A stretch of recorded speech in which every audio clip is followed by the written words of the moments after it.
साला देखो तानी अभी ताले मुड़ी का वोट चढ़ गेल बा साला अभी नंबर दोनों बॉडीगार्ड ना गइल का देना साला कहां बाड़ो सन सब तानी साला बैठे दुआर पर हो राम शिवा बा भाड़ा किसी आई हो इतना लेट कर देता नहीं तो किसी आई लोग अच्छा कोनो बात नहीं है। प्रणाम मुखिया जी। प्रणाम मुखिया जी। टाइम टेबल अपने लोग नहीं लौक रहा है कब बजे आ रहा है हां चश्मा कोई कैसन चश्मा किनले बनी कैसन चश्मा से कम लौक रहा है जाना ठीक बा सब बैठो चलना है वोट देने वोट दे चलक बा कौन छाप रहा चिनासी हो चौकी छाप दे चौकी छाप हां चौकी छाप दो का कथी वोट दे के कथी वोट दो को चौकी छाप हम कोई ये कुछ और ही ना चौकी चले के हां चले के ठीक बा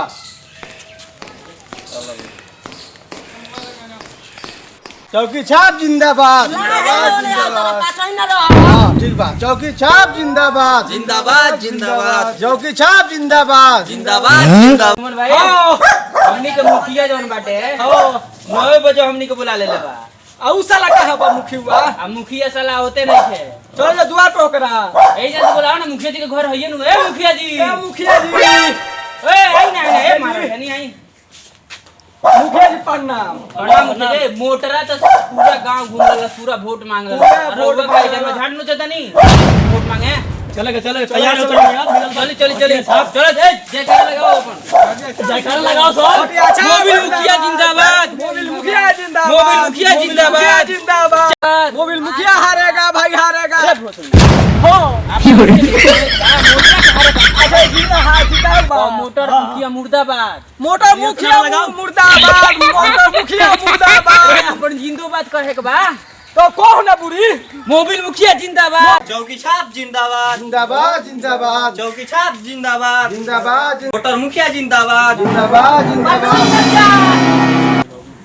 चौकी छापा दे बा हां दियाई नु हां दे चलो ए सब वोट अपने बा हां जीते के बात और है असमा तनी सही कला बुझाता कि इसके चलते रहा ना धा मुखिया जी नु हई केहू रही हमर लाड़ बक्सा कर जयकार करल बिन हां जिंदाबाद जिंदाबाद जिंदाबाद जिंदाबाद जिंदाबाद जिंदाबाद खाली जिंदाबाद होई गांव में लोग के ना पुकराई तू कुछ झाट ले के बोलो तो हम निकाल लबर बोली मुखिया के झाड़ बोलियो हां ठीक है चलो आप यही गाड़ी बनइले बनी हां ना ठीक बा हारेगा भाई हारेगा ये सब बदला हम लोग के बात चटिया साहब हां खटिया छाप हारेगा हारेगा भाई हारेगा खटिया छाप हारेगा जीत गया भाई जीत गया चौकी छाप जीत गया कल्याण बोलता रहो मुखिया के मार चला ते हैं जयकार मना क्या दे बोलते रहे जब तुम मुखिया है तो काहे का बोलता है रे ये देखा तो नहीं साले तो मेरा पुकारने आया कि उसको पुकारने आया रे ए ले आ मुखिया चल अपने मैं कहाँ गया तुम्हारा आगे क्या है रे लगाओ ऊपर से लगा पलटी कर गई देखा तो नहीं एगो चश्मा फोड़ चलो चल जिंदाबाद जिंदाबाद खटिया छाप जिंदाबाद जिंदाबाद जिंदाबाद खटिया छाप जिंदाबाद ए ओ का बा वोट बा वोट के मल्लार चल हमार वोट देंगे हमरा जीते के बाद जिंदाबाद चटाई छाप जिंदाबाद चटाई छाप मुर्दाबाद चटाई छाप मुर्दाबाद मुर्दाबाद प्रणाम भैया प्रणाम याद बानू चटाई छाप मोटरा का तो वोट टाइट बा बस टोनी का तो फेल हो गेले है मर्दे एक बार मौका दिया हम लोग के अच्छा देखो ये बनी भैया एक बेर चटाई पर दी ठीक बा सकल बलुआ का के तनी लगी ठीक पर मत दी वाला चटाई पर दी बहुत बढ़िया मजा आई ठीक बा देखो ध्यान बानू चटाई छाप जिंदाबाद चटाई छाप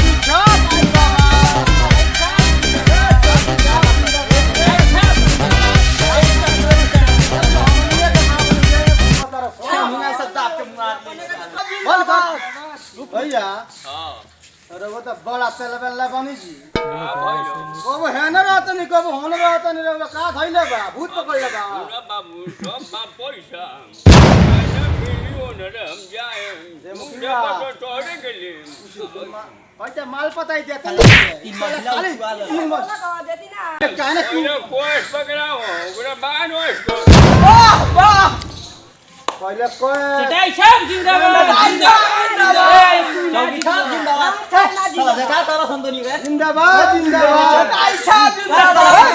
मुखिया से टकराव कर ए एकरा बोले के लू रहते नहीं की का मुखिया बन बैठ ए साला तू का बतिया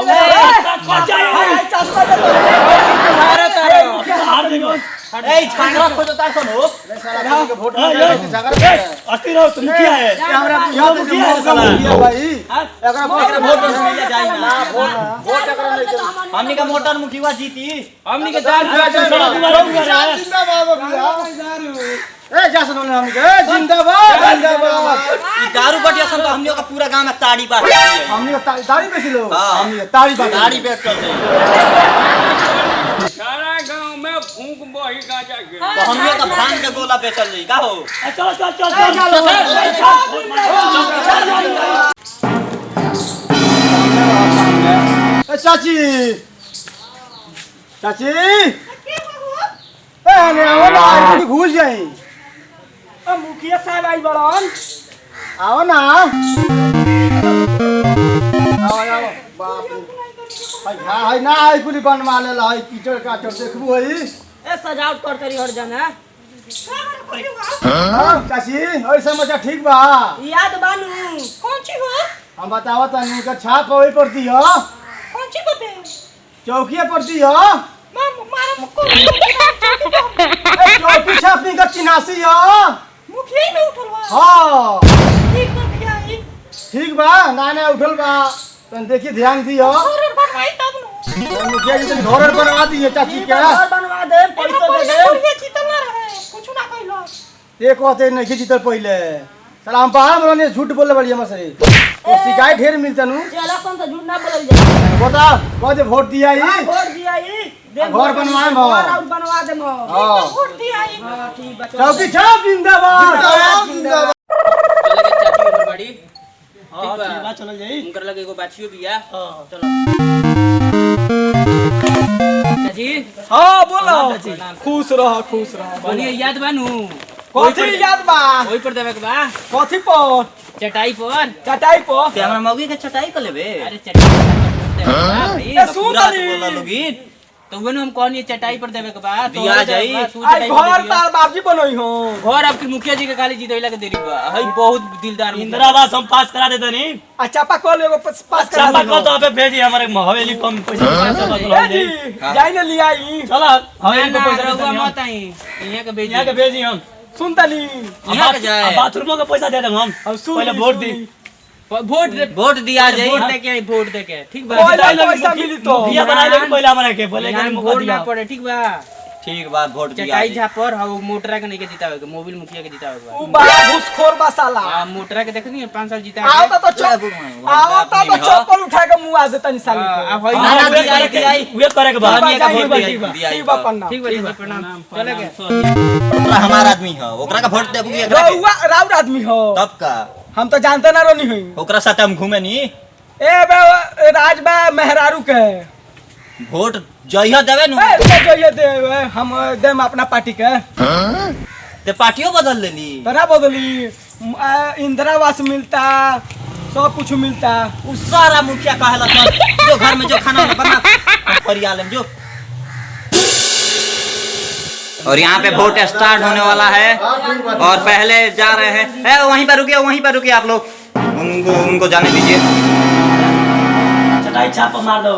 ए ना चौकी छाप दे दो बा ठीक बा और यहाँ पे एक और आदमी गए पारा पारी जाइए पारा पारी रुक बोल जाइए ना चौकी छाप दियो चौकी छाप और यहाँ पे देखिए दोनों मुखिया आपस में कैसे टकरा रहे हैं चौकी छाप बोल दिया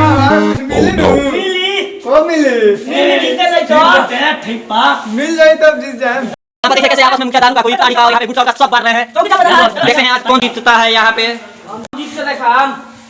मल्हार जी जीतबो हम जीते हार जीत के देखा 5 साल सबसे वोट ज्यादा एक गिरे बा समझ लो पता लग जाई आखिर तो लाग जाई 5 साल जीतल लल्लाड़ उखल है जे छोट समझ के मन समझियो अगर वोट चालू हुई बा यहाँ पे देखिए कैसे दोनों मुखिया आपस में टकरा रहे हैं और उनके मुख्यमंत्री भी यहाँ पे हैं दोनों ओर से सबसे ज्यादा वोट इनकर बा और नहीं के बा चल बोल उनका ना मुखिया बोल ला रे 1 घंटा में चुनाव होगा नाम हमार मोबिल मुखिया नाम मोटर मुखिया और यहाँ पे मोटर मुखिया से आगे मोबिल मुखिया चल रहे हैं 10 गो वोट से आगे साफ कफन बांध के आइल बा तो हमनियों के कफन बना जाए कॉफन बांध के जाएंगे से कॉफन भाई तो साला तो हर गाड़ फाड़ दिए और यहाँ पे मोबिल मुखिया मोटर मुखिया का देखिए कैसे फाड़ कर आगे बढ़ रहे हैं। 1 घंटा इंतजार करो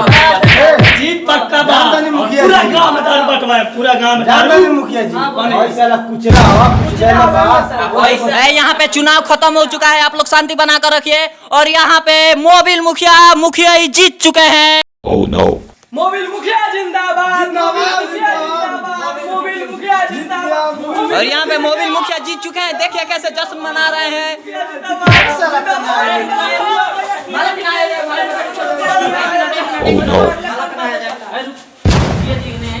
माला पहनिए, माला पहनिए। और साला हम नहीं कर रहे 2000 वोट से जीता बाबा मुखिया क्या साला लगते अरे मुखिया हार चुका है, इनको निकालिए बाहर, ग्राउंड से बाहर ले जाइए उनको। और आप-